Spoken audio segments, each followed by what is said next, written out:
This is your hillbilly historian coming to you from the hills of East Tennessee to enlighten you on something you won't read in your high school or college history books.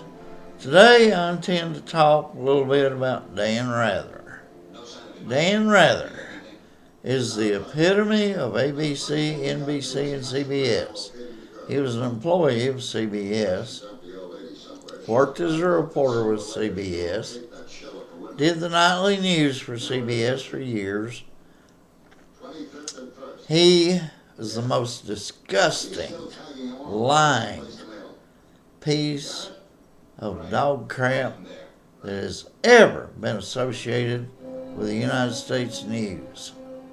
It's amazing how these companies, corporations, big corporations, could end up hiring some of the most despicable humans on earth who call themselves journalists, who don't do good, basic, honest research, never gives us the truth about anything.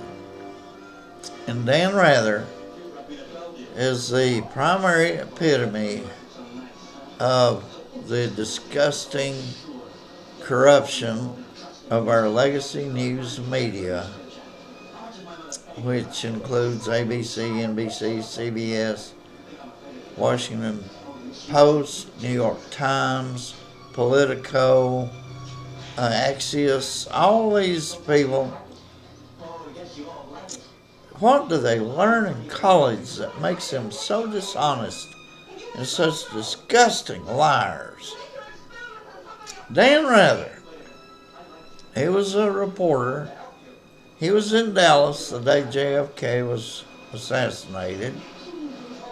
He parked his truck, the CBS truck that would send signals to a satellite and then live on TV.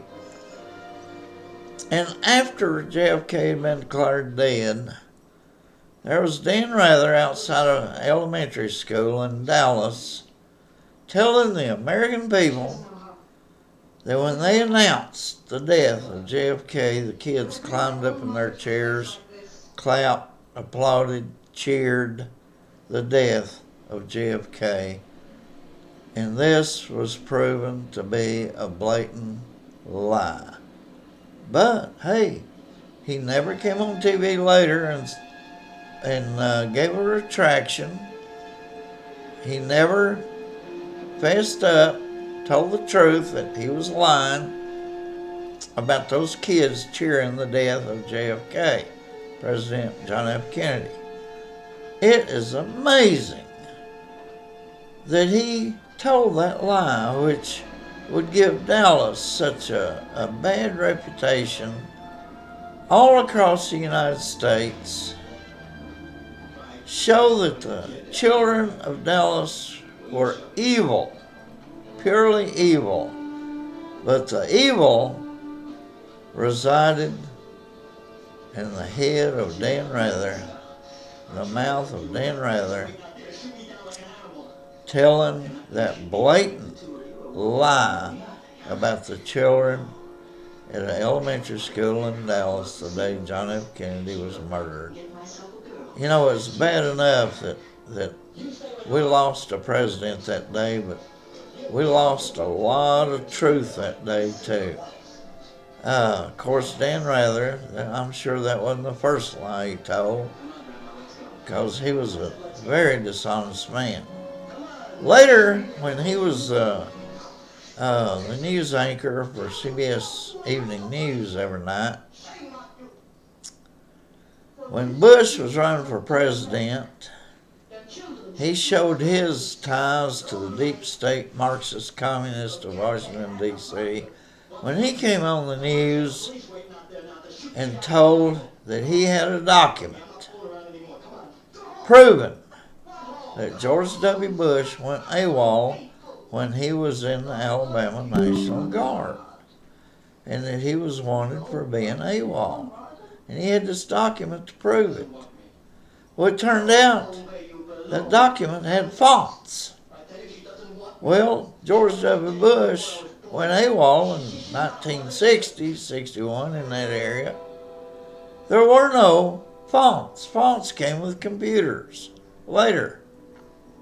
And this document was obviously formulated on a computer and was printed out, and it had fonts, proving that Dan Rather was still a blatant liar. Just a totally dishonest, lying, disgusting human being for CBS News.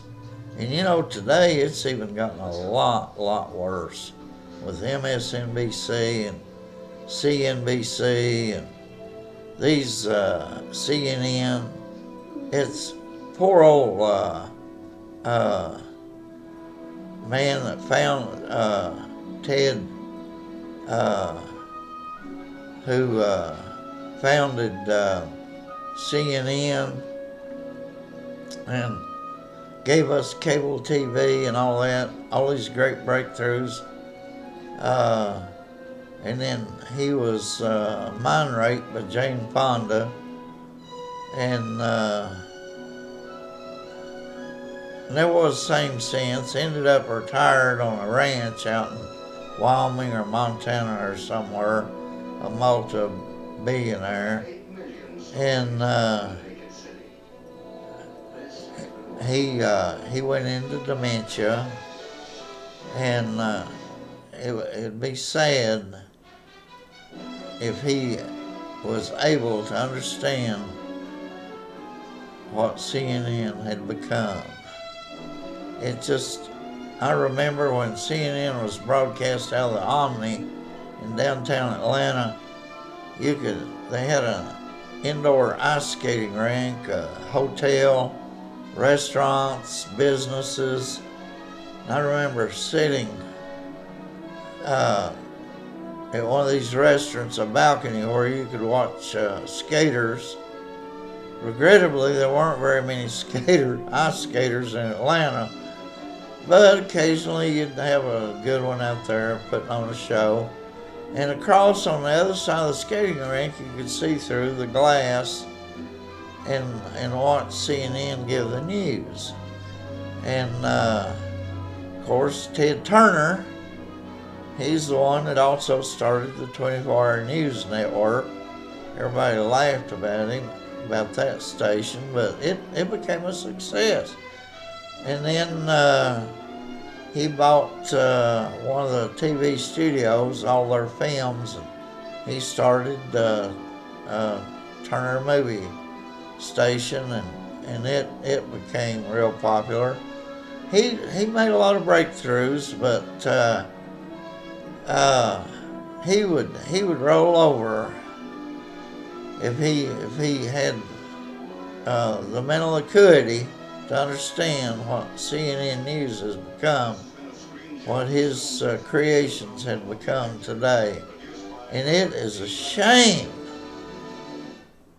in American history how evil the news media has become.